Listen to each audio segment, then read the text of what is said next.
नमस्ते। आज हम श्री जगदीश चंद्र माथुर के भोर का तारा नामक एक एकांगी की चर्चा करें। देखिए, भोर का तारा प्रभातത്തിലെ नक्षत्र। श्री जगदीश चंद्र माथुर हिंदी साहित्य क्षेत्र के प्रतिभाशाली साहित्यकार है। श्री जगदीश चंद्र माथुर ഹിന്ദി സാഹിത്യത്തിലെ വളരെ പ്രതിഭാശാലിയായ അല്ലെങ്കിൽ വളരെ കഴിവുറ്റ ഒരു സാഹിത്യകാരനാണ്.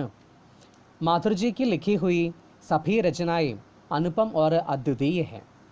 മാഥുർജി അദ്ദേഹം എഴുതിയിരിക്കുന്ന എല്ലാ രചനകളും അനുപം ഹെ, മറ്റൊന്നിനോട് ഉപമിക്കാൻ കഴിയാത്തതാണ്.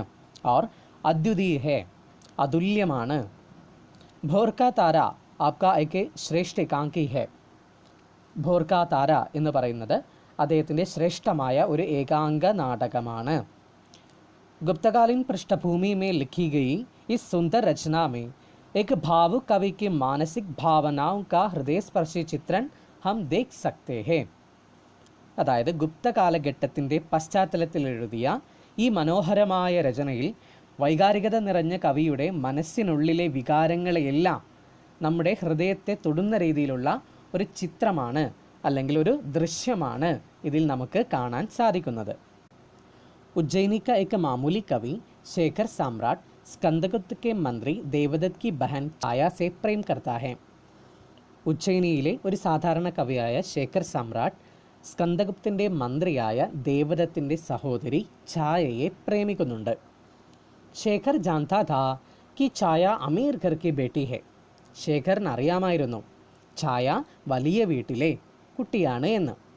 ഉൻകി റായ് മേ വേ ദോനോം ഏക് നദി കെ കിനാരെ ഹെ. അദ്ദേഹത്തിൻ്റെ അഭിപ്രായത്തിൽ അവർ രണ്ടുപേരും ഒരു നദിയുടെ രണ്ട് അറ്റങ്ങളാണ്. ജോ ഏക് ദൂസരെ കി ഓർ മുട്ടെ ഹെ പർ മിൽ നഹീ പാത്തെ. അവർ പരസ്പരം തിരിഞ്ഞു നോക്കുന്നുണ്ട്, പക്ഷേ മിൽ നഹീ പാത്തെ, കാണാൻ കഴിയുന്നില്ല.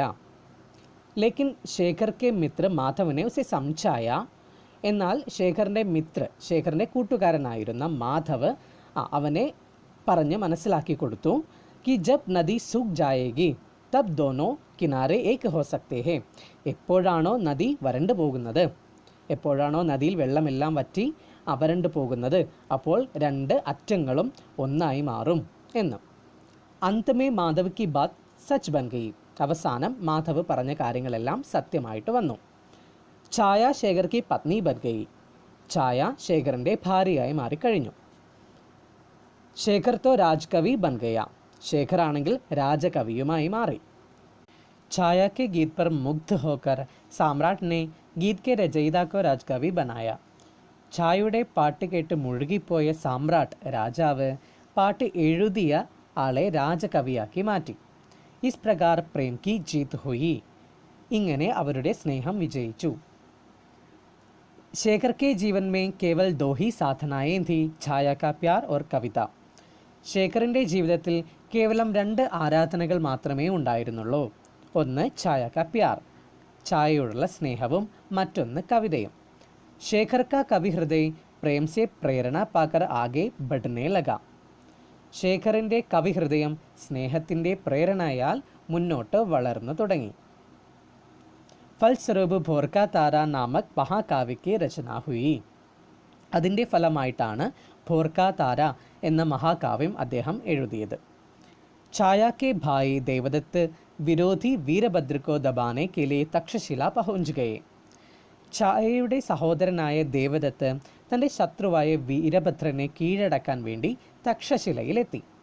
സ്വാർത്ഥി വീരഭദ്രനെ വഹാം പഹുഞ്ച് കർ ഹുണോ കെ സർദാർ തോർമൻ കാ പക്ഷ് ലിയ. സ്വാർത്ഥനായ വീരഭദ്രൻ അവിടെ എത്തിയിട്ട് ഹൂണ രാജവംശത്തിൻ്റെ തലവനായ തോർമൻ്റെ പക്ഷം ചേർന്നു. രാജ്ഭക്ത് ദേവദത്ത് ഏക് സച്ചേ വീർ കെ സമാൻ ലഡ്കർ സ്വർഗ സിതാർ ഗയി. രാജാവിൻ്റെ ഭക്തനായ അല്ലെങ്കിൽ രാജാവിനോട് കൂറുള്ള ദേവദത്തൻ ഒരു യഥാർത്ഥ വീരനെ പോലെ യുദ്ധം ചെയ്തിട്ട് സ്വർഗത്തിലേക്ക് മടങ്ങി. അതായത് അദ്ദേഹത്തിൻ്റെ മരണം സംഭവിച്ചു. മാധവനെ യേ ദുഃഖ് സമാചാർ ശേഖർ ഓർ ഛായ തക് പഹുഞ്ചായ. മാധവ് ഈ ദുഃഖവാർത്ത ശേഖറിൻ്റെയും ഛായയുടെയും അടുത്ത് എത്തിച്ചു. പ്രേംഗീത് ഗാനെ വാലെ ഭാവുക് കവി, വിപ്ലവ് ഗാൻ ഗാനെ വാലെ ജോഷ് ഭർനെ വാലെ ശക്തിശാലി കവി ബൻ ഗയെ. സ്നേഹഗീതങ്ങൾ പാടുന്ന വൈകാരികത നിറഞ്ഞ കവി, പിന്നെ അങ്ങോട്ട് വിപ്ലവ ഗീതങ്ങൾ പാടുന്ന ആവേശം കൊള്ളിക്കുന്ന ശക്തിശാലിയായ ഒരു കവിയായി മാറി. अपने प्रेम का अनश्वर स्मारक भौर का तारा नामक महाकाव्य को फाड़कर अग्नि में डालकर वो नए कर्तव्य पद की ओर चलने लगता है.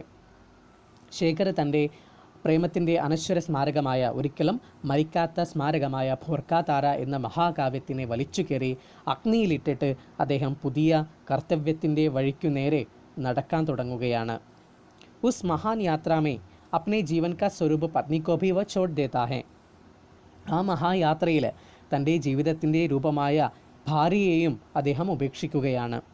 ഛായ കാ ദുഃഖി ഹൃദയ മാധവ് കെ ആശ്വാസൻ സുൻകർ സാന്ത്വന പാക്കർ ശാന്ത് ഹോ ജാതാ ഹെ.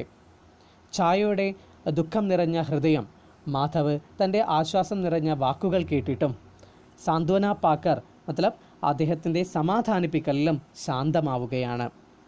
ഛായ കാ ദുഃഖ് യഹ് ഹോത്താ ഹെ കി മാധവനെ ഉസ്കാ പ്രഭാത് നഷ്ട കർ ദിയ. ഛായയുടെ ദുഃഖം എന്തെന്നാൽ മാധവാണ് തൻ്റെ പ്രഭാതം നഷ്ടപ്പെടുത്തിയത് എന്നാണ്. ലേക്കിൻ മാധവനെ സംഛായ कि शेखर अब तक भोर का तारा था, आगे से वो प्रभात का सूर्य बन जाएगा. എന്നാൽ മാധവ് അവളെ മനസ്സിലാക്കി കൊടുത്തു, ശേഖർ ഇപ്പോൾ വരെ പ്രഭാതത്തിലെ നക്ഷത്രമായിരുന്നു, എന്നാൽ ഇനി മുന്നോട്ട് അദ്ദേഹം പ്രഭാതത്തിലെ സൂര്യനായി മാറും എന്ന്. ബസ് ഛായക്ക ദുഃഖ് കം ഹോനെ ലഗ.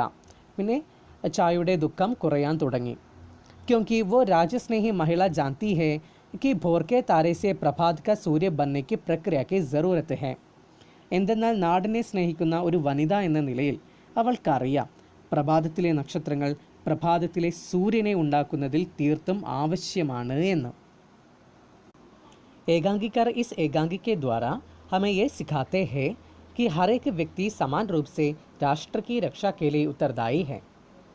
ഏകാംഗ നാടകകൃത്ത് ഈ ഏകാംഗ നാടകത്തിലൂടെ നമ്മളെ പഠിപ്പിക്കുകയാണ് ഏതൊരു വ്യക്തിയും സമാന രൂപേണ രാജ്യത്തിൻ്റെ സംരക്ഷണത്തിന് ഉത്തരവാദിത്തമുള്ളവരാണ് എന്ന്. ഇസ്ലേ കവി ശേഖർ കോ സൈനിക് ബന്ന പട. അതുകൊണ്ടാണ് കവി ശേഖർ ഇവിടെ ഒരു പട്ടാളക്കാരനായിട്ട് മാറിയത്. मोहक सपनों की सुंदर कल्पनाओं की कविता करने वाला कवि शेखर रचनात्मक पुकार के जोशीले शब्दों की वीरता करने वाले शक्तिशाली कवि बन गया. മോഹിപ്പിക്കുന്ന സ്വപ്നങ്ങളുടെ മനോഹര സങ്കല്പനങ്ങൾ നിറഞ്ഞ് കവിത എഴുതുന്ന കവിയായ ശേഖർ തൻ്റെ രചനകളിൽ ആവേശം നിറയ്ക്കുന്ന വാക്കുകളെ വീരതയോടെ എഴുതുന്ന ശക്തിശാലിയായ ഒരു കവിയായി മാറിപ്പോയി. ഹം ജനതന്ത്രയ്ക്ക് ഉപാസക് ഥേ. ഞങ്ങൾ ജനാധിപത്യത്തിൻ്റെ ആരാധകരായിരുന്നു. യഹാം രാജ ഓർ പ്രജാ കെ ബീച്ച് കോയി സീമാരേഖ നഹി ഹോത്തി. ഇവിടെ രാജാവും പ്രജയും തമ്മിൽ ഒരു തരത്തിലുമുള്ള പരിധിയില്ല. രാഷ്ട്ര കി രക്ഷാ കാ ദായിത്വ രാജാ പർ ഹേ ഉത്നാ ഹി പ്രജാ പർ ഭി. രാജ്യത്തിൻ്റെ സംരക്ഷണ ഉത്തരവാദിത്തം എത്രത്തോളം രാജാവിനുണ്ടോ അത്രത്തോളം പ്രജകൾക്കുമുണ്ട്.